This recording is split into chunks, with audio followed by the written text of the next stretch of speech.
It's a beautiful day. Lucky that we live Hawaii. 24/7, 365. Swimming in the ocean anytime. Take a leap. Live healthy. Eat well. A, be active. P, live mono. Every day. Take a little bike ride. Aloha kako and welcome. I'm Lorilyn Salamanca of the Women, Infants, and Children program of the Hawaii State Department of Health. I'm your host for this episode of Foundations for Healthy Generations, a program for and about public health issues in Hawaii. Each month, the Hawaii State Department of Health invites you and your friends, family, and community to join us as we discuss public health programs, initiatives, issues, and public health concerns. In this episode, we will talk about an important component of public health, our Hawaii State Emergency Medical Services Injury Prevention Branch, and more specifically, fall prevention. Our special guests for today are Fall Prevention Coordinator Stan Michaels and Mr. David Nakamaejo, President of Comforting Hands Senior Care. Welcome, David and Stan. Thank you. Thank you for having us. It's always a joy to have an opportunity to talk about injury, and especially fall prevention. And David is our number one go-to guy when it comes to anything that has to do with caregiving, dealing with seniors in an in-home situation. Always a vital concern in fall prevention. Well, thank you, Stan, for joining us again. And David, I'd like to just kind of find out a little bit more about how you got into the area or the business. Okay. Some background about me. Born and raised here. Went through the public school system. Graduated from UH Manoa. Got both my undergraduate and graduate degree there. My bachelor's in business administration. My master's in business education. And I taught for KCC for 34 years, but before that, I joined the Air National Guard. I was lucky because in the late 60s, and that was the height of the Vietnam War, and then I was a medic, and I was assigned to the 154th Medical Group at Hickam Air Force Base. So that training experience has helped me a lot in life. I taught for 34 years at KCC, the University of Hawaii system, in the business education department. I taught management, marketing, and entrepreneurship. And then I started Comforting Hands Senior Care 10 years ago, in 2003, my wife and I. And at that time, in 2003, there wasn't that many home care agencies like us. But right now, they're just booming all over. And we know why. It's because of that silver tsunami, and it's here already. So that's, and getting to your question. So a lot of times people ask, what made you decide to start, a home care service business? And a lot has to do with my father and, caring for my father. And the baby boomers like myself can relate to this story. And it was, here I am at KCC, at work, Monday, get a call from my mother. She says, Dad needs a haircut. So I said, okay. Get out my calendar. I'm looking at my calendar and I'm going, okay, Monday, everything down. Okay, well, I got sometime Friday I can. Thursday if I change things around. And she goes, no. And those of you that know Japanese mothers, they're a whole special breed. Let me tell you, man. A whole different breed. So I told her, well, Ma, it's going to be real rough. So just from a tone of her voice, I knew she was kind of disappointed, but she wasn't going to push it because she knew that, I taught and taught classes and had meetings. The next day, Tuesday, I'm at the Bank of First Hawaiian Bank, and this branch where their accounts are at, and doing some banking for them, across the old stadium, which is close to the Molili Community Center. Passing through the lobby, and in their case, where they have community posters, flyers, I see this Molili Community Center, adult services to caring for the adults, and then what caught my eye was transportation. So I said, oh, okay.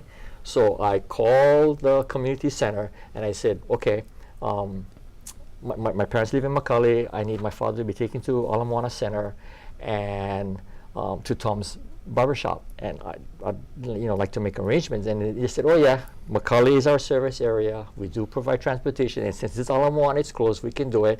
I said, can you do it today's Tuesday, Wednesday, Thursday? He goes, no, there's a minimum 2-week waiting period. Wow. And I went, ugh. My mom's going to kill me if I tell her 2 weeks from now. So, I said, well, yeah, thank you, hang up. And then I'm thinking, wow, man, 2 weeks. Man, and right then and there I said, there must be a need for this kind of service for, adults and adult children like myself who are still working. So anyway, what happened is then I started doing some research and I found out that in the top 10 at that time, 2003, the top 10 franchises, there's this company called Comfort Keepers and Home Instead, and they are like us, a home care agency. Of course, had at the top Subway, Burger King, those kind, but never heard of Comfort Keepers and Home Instead, and that's when we decided, to start the business. And instead of getting a franchise, we hooked up with the Seniors Choice, which is the largest independent. It's a network of independent businesses like ours, international actually. We got members in Korea, Japan, Singapore. So, but anyway, that's what made us decide to start the business. Wow. Yeah. Well, so I know that there's a clip that. Oh yeah, that clip. I was on a show, the Baby Boomers Looking Ahead, and it was hosted by Dan Ihara.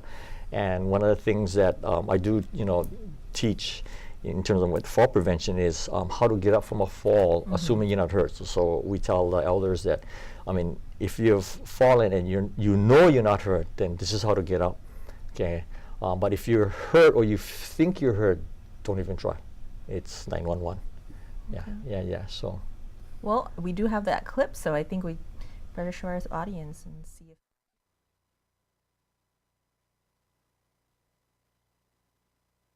Hi, I'm David Nakamejo, President of Comforting Hands Senior Care. The tip of the day is getting up from a fall in the unlikelihood of you falling and you're assuming you're not hurt. So, if you're on the floor and you're not hurt, the first thing to do is turn on your tummy. Get on your hands and knees, crawl to a stable chair, sofa, bed.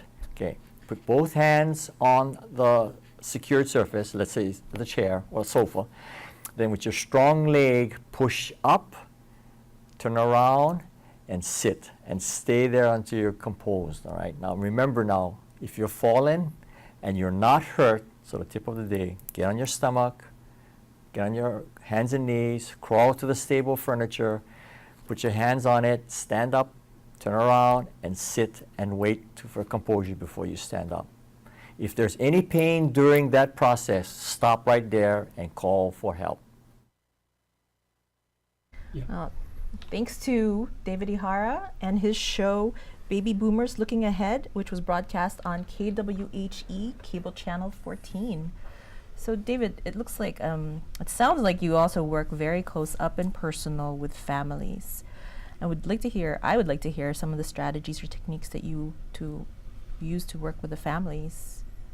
Okay. Well, there's a whole bunch of things, but one of the things that we start off with is this compassion, and actually it was made for our caregivers as part of the training, and it reads, compassion is being tender with the young, kind and gentle with the aged, sympathetic with those who are striving, tolerant with the weak, caring for those in need, and forgiving with the wrong, because sometime in your life you have been all of these. And so we give this, we call it the compassion card, and it's not an original saying. This definition of essence of compassion or compassion has been around for ages. So we tell them food for thought. Another one is this concept of the ruler. And what we do is that I have them go through this ruler, and in a nutshell, what this ruler shows is our life. I tell them life is like a 12-inch ruler, because the average male lives 76 years. So if you use 1 inch equals 7 years, then the male is going to live about 11 inches, 77, around, of course, depending on the ethnic background, some longer, some shorter. And then the the average female in America lives to about 84, 83 point something, about 84. So that's like 12 inches. 1 inch, 7 years, 12 inches times 7 is 84. So I have them, and then we can just go through some of it. We won't go through the whole thing, but you know, if 1 inch is 7 years, I tell them on this paper, so you can rip yours, and I tell them, you know, just rip off the inch, you know, because after 7, you know, before you know it, you're in elementary school. And then I tell them, you see this one, rip it up into small pieces, because it's gone. I mean, don't keep it, rip it, tiny. That's it, rip it. And Mr. Stan is not ripping his. He wants to keep it. Okay, so we go through, and then, you know, I talk about, you know, the next 7, but we won't go through each inch. But already, I know some of you in the TV audience are watching this show. You're already calculating, oh, where am I on this ruler of life? And you know, we go through this thing, and what you end up having actually then is 1 inch left. I mean, because you're gonna, you know, we're gonna rip all the whole thing. So there's just 1 inch left. And the rest of the rule is all into little pieces like this. And then it's the realization that your father or your mother, that's all. Some are fortunate and live past the 80s, so every day is a gift. Yeah. So they're lucky. Like my father-in-law is 86, and he's past this, so it's a gift. When I was developing this, I you know, in my class at KCC, I just kind of like wanted their feedback. So it's still in the concept, and then I had a rough mock model, and it was going through this. And as I looked up, one of my students, her makeup was just because she was crying. And then I said, oh. And I said, okay. And she said, this is my grandma. And I went, oh, yeah. So she just put it down. And, you know, she's thinking. And then she said, I think I'm going to go see my grandma today. Yeah, fine. Next time I have class, I said, well, did you see my grandma? And then she started crying again, thinking, what now? And then she said, I went home. I went to my grandma's house, and the first thing I run inside, and I hugged my grandma, and I said, my grandma, I love you. And, you know, and then what happened? My grandma started crying. And I went, yeah? And then my grandma was so happy, and I went, oh, good. But anyway, so I tell the adult children, keep this 1 inch someplace, so that when you get frustrated or you get upset with your elder, just go back, find the 1 inch, hold it for a little while, and say, yeah, 1 inch. In fact, some of them got less than an inch, maybe ½ inch. Yeah. But then I tell them, don't worry, I have a permanent ruler. Some of you are kind of depressed, you have to rip it all up, so you can get to keep the permanent ruler. So the ruler. Then another concept. I tell adult children, you have to be a duck.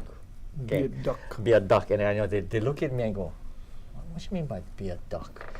I tell them that when they go and take care of their mother, father, whomever, you have to psych yourself up and think of yourself as a duck. And then they go, okay, what is he getting at? I said, well, if your mother or your father says something that kind of gets you upset, then it's got to be like water off a duck's back. You just got to let it just slide off as best possible. So you let it go. And then I have this, I'm not a hunter, but Stan's a longtime friend. And he bought this on eBay, and so I'm talking to them, and I'm going, okay, so you gotta. I'm not a good duck hunter. This is a call in. So I tell the adult children, you know, when you get to your parents' house, you know, when you get out of the car, you gotta just say, I'm a duck, I'm a duck, I'm a duck, and just like, and then they go like, oh, this guy's ridiculous. But that's, or better yet, get out of the car, shut the door, go quack, quack, quack, quack, quack, quack, I'm a duck, I'm a duck. The hell with that, your neighbors thinking you're crazy. You just psych yourself out. Then I end up giving them, but I said, you get to take this. And they go, I said, well, this is a stress reliever. So if your mother just drives you berserk, you go to the room, pick up the 1 inch. If this didn't work, Then you go to your rubber duck and you pick it up and you go, and you go, okay, I feel better. Put it down, go back outside and take care of your mom. So that's what I mean by be a duck. And then this other thing too that I tell people, we are all now reverse parenting. In other words, we are now the parent. Yeah, and that's the, it's like it hit me only after I dropped off my father at Central Union Daycare, because when he finally got an opening, he got in, I dropped him off and I tell them, okay, Dad, I love you, I'm gonna go work now. He said, okay, good, thank you, bye-bye. And I'm walking back to my car and going, oh my goodness, what a whole total reverse. I'm dropping off in daycare and I'm walking away going, I hope he doesn't get into any fight and they call me up or pees in his pants and they call me up and he's jumping on your father. But yeah, I'm a reverse parent. So I go around telling people, oh yeah, I have an 89-year-old son. I mean, he passed away already, but and people look at me like, what? But that's what it is. We become reverse parents. But anyway, so that's some of the things that. Well, I think they're all, useful and can help definitely child caregivers, I guess. Or children of adults who are caring for their adult parents. Some skills. Coping skills. Yeah, definitely coping skills. I mean, there's humor and, I'm glad I kept it together, but this really, this one is quite an impact. Yeah, that 1 inch is like, wow. My Yeah. mother's 86, so she's past this and like, I gotta remember that, yeah, really. Well, now, I know that cost can be an issue for some folks. You were talking about daycare for your father. Now, there are different types. There's, hospital care, there's private, there's maybe just group care homes. If you can discuss a little bit more about the differences or similarities. Okay. Actually, what's important for, well, not important, but what families should at least understand the difference. One is there are what's known as home care agencies and home health. That's the state's definition. What it basically means is that there are two basic groups of older adults that will need services. Okay, one of them is this group that we service, and it's family driven. So what it basically means is that the family needs assistance in helping take care of the elder. So they're the ones that make the decision on how often and what kind of services, like bathing assistance, medication reminder, meal preparation when they're at work or something. However, there's this other group that in the industry is called physician driven. And what it basically means is that the elder will get to a point where the doctor will start giving family instructions, and the amount and type of services is driven by the physician. So a lot of times what happens is that, okay, we're going to send the father home and his catheter needs to be changed X amount of times a week. Then you need to bring in someone professional. Or a lot of times the hospital will release the elder and they haven't fully recovered from the surgery, and then it's called wound care, or changing the bandages, right? So you need to bring in a certified person, an RN, that is certified to do wound care. And change the bandage. So then the family doesn't decide that. The family will say, the physician will tell the family how many times. And so that kind of services then are driven by the physician. And that's called a home health agency. So elders are going to progress from being very active to this middle group where they're going to need assistance and no medical major issue, and then towards the end, they're going to need like IV changes or wound care or tube feeding, that kind of thing. Yeah. So that's the basic difference. And then I hope I'm answering your question. Yes, definitely. So families should understand there's a difference. Okay. And then definitely these kind of services are much more expensive than this one, because when you have a registered nurse who's certified in that kind of thing. Now, Stan, this ties into what you were talking about with the last episode about baby boomers and the silver tsunami. That's true. And I think I've mentioned it before, but the reason caregiving is so essential is that, as David has pointed out, it's right around the corner for many people. Not necessarily the boomer themselves, but certainly for their parents. And boomers are literally 10,000 a day, 70,000 a week, 300,000 a month. Americans are turning 65. So the impact on all of us is huge, and we just have to be aware. David's suggestions and ideas and training is an important reminder for all of us, because he deals with many times with families that have had an elderly parent that has fallen and injured themselves, and then they need that home care. So fall injuries then become a vital aspect of us to try to prevent. And that's why we're working so hard. That's why we created the state plan, and we're working forwards to that. I noticed with the time remaining, we probably should hit the plan. Yeah. As David can say, and I'll jump on it a little bit, David has been instrumental in working with the Fall Prevention Consortium and was one of the leaders on the state task force, and is now working very, very close with our department on the implementation of the Hawaii Falls Prevention State Plan. This is the one that Wes Lum from the Executive Office on Aging had convened a task force, and they created this piece. Thanks to the HIP, many of the recommendations are in there. And those recommendations are what we now are trying to put forth on a very, very difficult problem, because there's no budget to speak of, and everybody has tied up with their jobs and their commitments. There's no state position of fall prevention, so we do it as part of our regular work as volunteers to try to put forth, to try to stop the onslaught, so to speak. And I think it's important that in the state plan, there's 3 major recommendations. The first one is to make the entire public aware, because the public, caregivers, even physicians, are not really aware of how much seniors are at risk and the possible danger that they might fall. So first, we have to make them aware. Second, we have to create interventions, programs. We have to make them more accessible. We have to make them more available, so that if we want to prevent falls, we have to have programs to assist them in preventing that. It's an essential part of the triumvirate, the 3 major recommendations. And David is working on the third one. Which is that, David? Which is to engage professionals and community members in terms of the activities to prevent falls. So in other words, like Stan is talking about the 3 basic recommendations, the third one is getting or coordinating with, for example, what are some of the professionals? Tons of them. There are physical therapists, occupational therapists,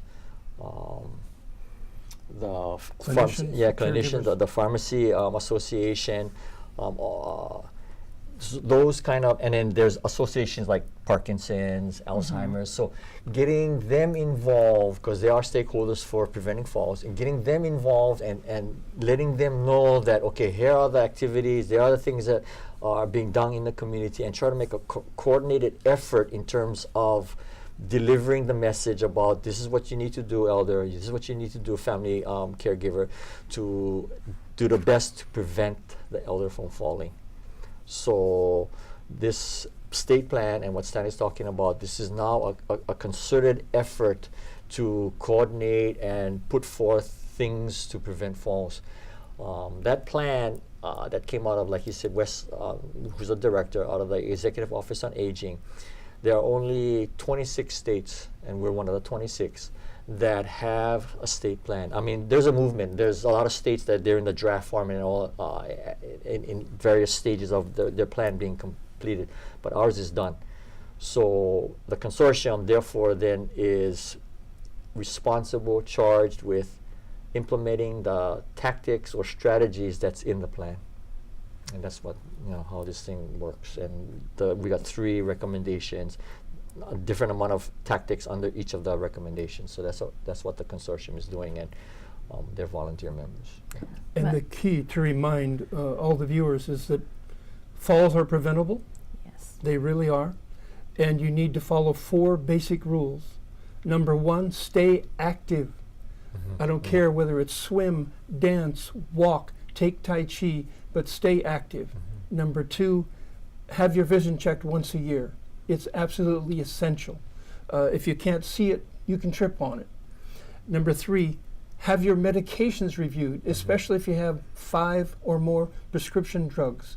Have a pharmacist or your doctor review them to make sure that they're not contributing to dizziness, and dizziness can contribute to a fall. And last but not least, number 4, make your home safer. If you need night lights, put them in. If you need a grab bar, get it installed. And there's websites and things that can create a checklist as to what you can do to make your home safer. So those are the big 4, but remember, falls are preventable.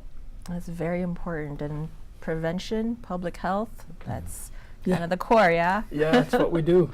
And between like the last episode and this episode, I feel like, we've really progressed. We've gone from like larger system, data, more abstract, and then now we're getting into more, real life application, group homes, care homes, supporting the children of, the elderly who are taking care of them. And I feel like that there's a third or a follow-up session that we can do. And then I hope that you can come back for that one. I'd love to, and we're working on it right now. It's interventions, the kinds of things that everyone can do to stay healthy. Yeah, great. Well, thank you, everyone. Thank you, Stan, David, for joining us. Thank you very much, Lynn. Again, to the audience, thank you for joining us today. We hope that you'll stay well. We hope that you find this information useful for yourself and your family. And we hope to see you again next time. Ahui ho. 24/7, 365. Swimming in the ocean anytime.